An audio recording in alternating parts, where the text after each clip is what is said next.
Hello. Here we have my mono blue Ixidor Reality Sculptor Commander deck, Man Out of Bounds. I was tasked with building mono blue for our quest for 16, and I wanted someone who wasn't your typical mono blue general. This is a face-down tribal deck, as you can tell from the general. He is a 3/4 human wizard. Face-down creatures get +1/+1.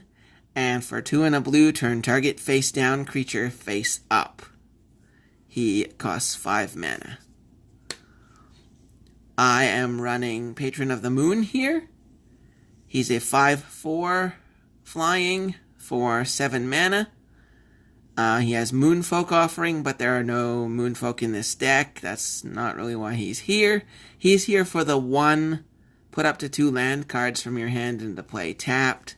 And you'll see why at a later part of the deck, why he is in here for that. So we have our first morph creature, Aphedo Alchemist. He's a 1/2, tap, untap target artifact or creature, and he has morph of a blue.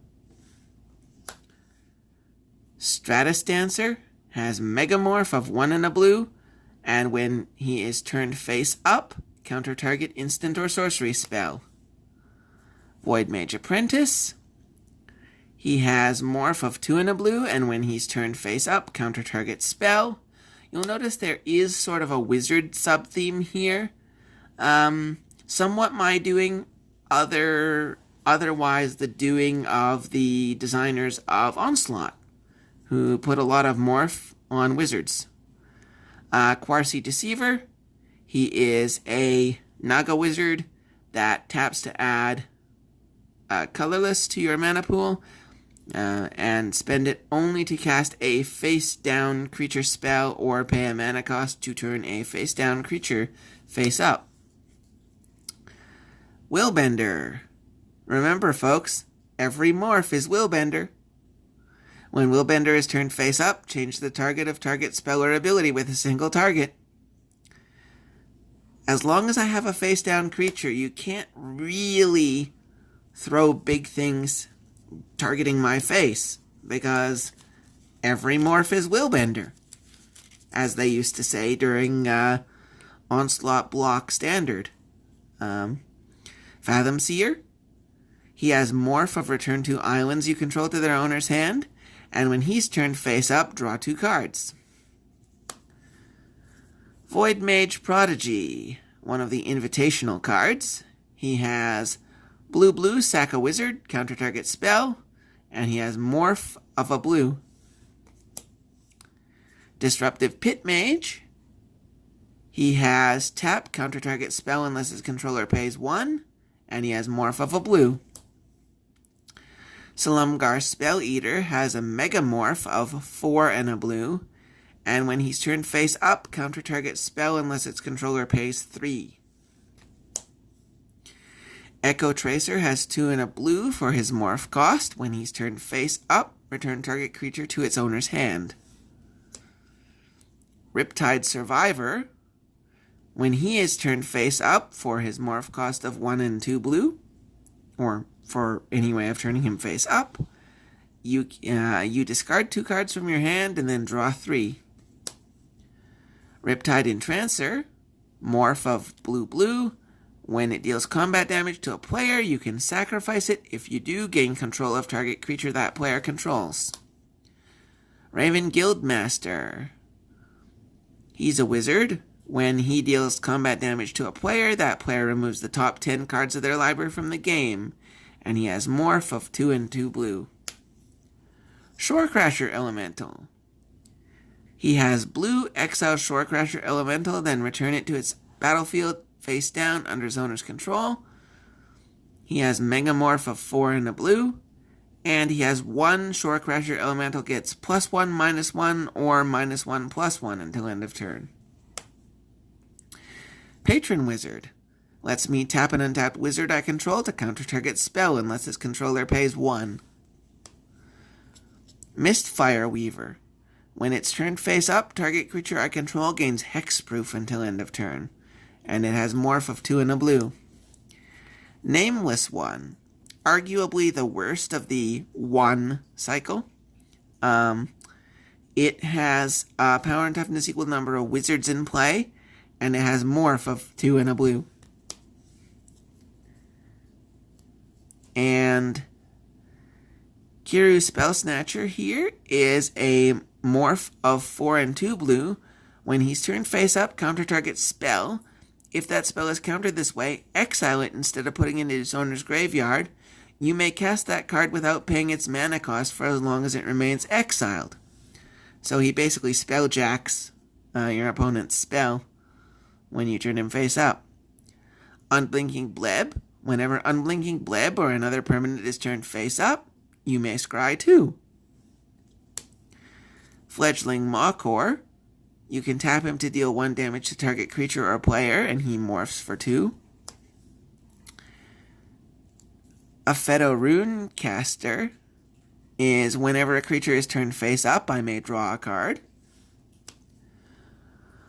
Monastery Loremaster is Megamorph of 5 and a blue. When it's turned face up, return target non-creature, non-land card from your graveyard to your hand. Master of the Veil. He morphs for 2 and a blue, and when he's turned face up, you can turn target creature with morph face down. So we can rebuy a lot of those turn face up abilities with him. Chromeshell Crab, when he's turned face up, you may exchange control of target creature you control and target creature an opponent controls. And he morphs for 4 and a blue, the Chromeshell Crab here does. Mischievous Quanar, when you turn him face up, copy target instant or sorcery spell. You can choose new targets for the copy. He has 3 and 2 blue, turn him face down, and he morphs for 1 and 2 blue. Vesuvian Shapeshifter is part of one of our combos. I am running Pickles in this deck, if you remember Pickles. As Vesuvian Shapeshifter enters the battlefield or is turned face up, you may choose another creature in play. If you do, until Vesuvian Shapeshifter is turned face down, it becomes a copy of that creature and gains, at the beginning of your upkeep, you may turn this creature face down, and he morphs for 1 and a blue. Ixidron is an illusion. When he enters the battlefield, turn all other non-token creatures in play face down. They are 2/2 creatures. Ixidron's power and toughness are each equal to the number of face-down creatures in play. Quicksilver Dragon.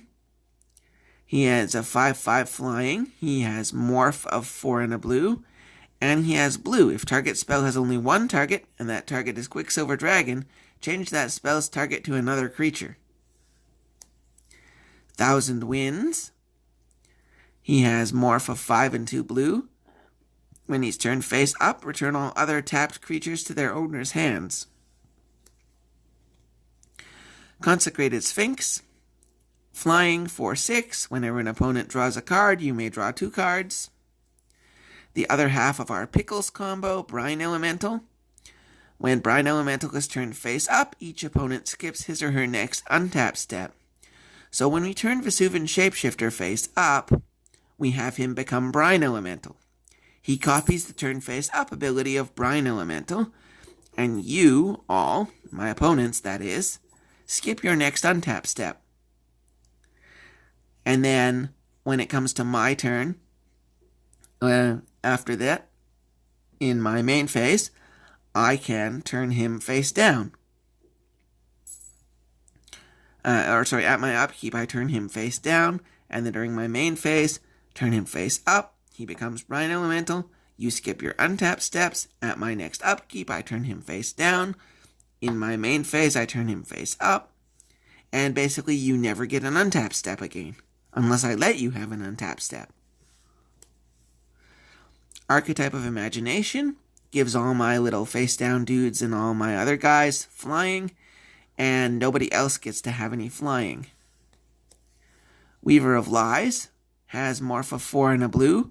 When he's turned face up, turn any number of target creatures with morph other than Weaver of Lies face down. Training Grounds. This does not affect morph costs. Morph is a special action, not an activated ability. However, this does cause Ixidor's activated ability of turning a creature face up at instant speed rather than morph special action speed to cost 2 less, so I can pay only 1 mana to turn things face up. Rhystic Study, a must in any blue deck.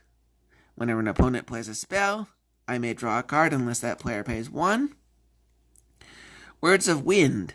The next time I would draw a card this turn, each player returns a permanent he or she controls to his owner's hand instead. Web of Inertia. At the beginning of each opponent's combat phase, that player may remove a card in his or her graveyard from the game. If the player doesn't, creatures he or she controls can't attack you this turn. Archmage Ascension. At the beginning of each end step, if you drew 2 or more cards this turn, you may put a quest counter on Archmage Ascension. As long as Archmage Ascension has 6 or more quest counters on it, if you would draw a card, you may instead search your library for a card, put that card in your hand, then shuffle your library. Equilibrium. Whenever you play a creature spell, you may pay 1. If you do, return target creature to its owner's hand.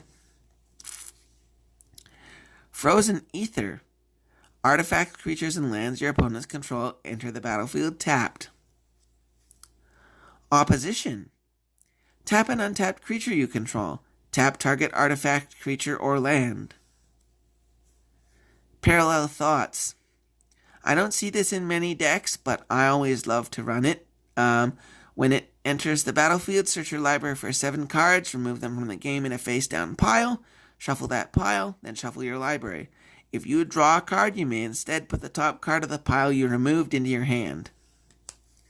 Cyclonic Rift, a must in every blue deck. Return target non-land permanent you don't control to its owner's hand.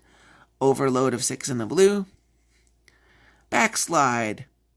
Turn target creature with morph face down. Cycling of blue. Evacuation. Return all creatures to their owner's hands.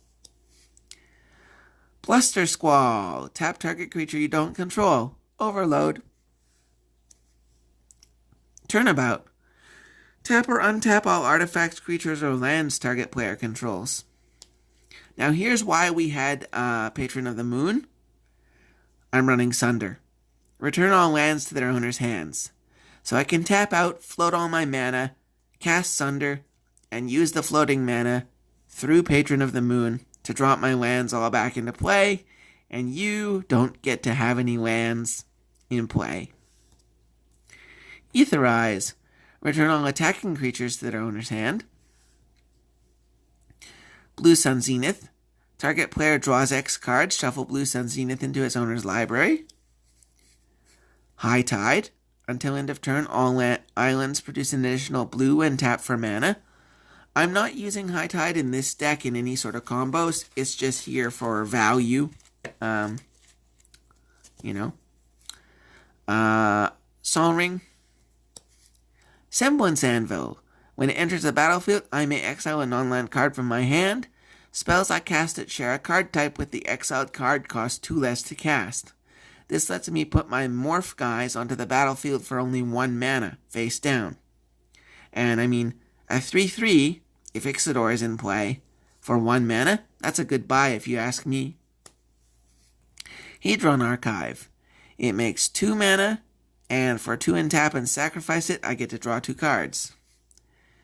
Extraplanar Lens. When it enters the battlefield, I get to imprint a land, and whenever a land with the same name as the imprinted land is tapped for mana, its controller adds 1 mana to his or her mana pool of any type that land produced. Wet Wheel. For XX and tap, target player puts the top X cards of his or her library into his graveyard, and it has morph of 3. So it's not a creature, but it can enter as a 2/2 face down, or a 3/3 if Ixidor happens to be around. Thought Vessel. you have no maximum hand size, and it makes colorless. Dream Chisel, Ixidor's signature artifact. Face down creatures I play cost 1 less to play. Combine that with Semblance Anvil, and they're all free. Crystal Shard, 3 and tap, or blue and tap. Return target creature to its owner's hand unless its controller pays 1. Then we're on to the land. Ghost Quarter. Sacrifice it to destroy a land, and that land's controller gets to find a basic to replace it.